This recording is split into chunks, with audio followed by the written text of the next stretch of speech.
ಅಯ್ಯೋ ತಡೆಯದಾದೆ ಅಮ್ಮ.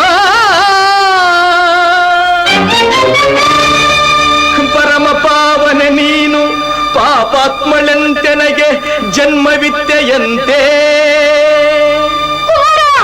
ಅಮ್ಮ. ಜಾರತನದಲ್ಲಿ ನೀ ಜನ್ಮವಿದ್ಯೆಯಂತೆ.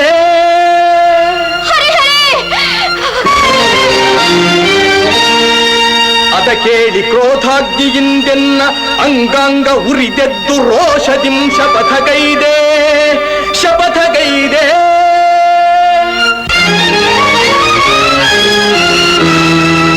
ನುಡಿದಂತೆ ನಡೆದು ಪಾರ್ಥನ ಗರ್ವವಂ ತೊಡೆದು ಸತ್ಯವೇನೆಂಬುದನ್ನು ತೋರೆದಿರೆನು.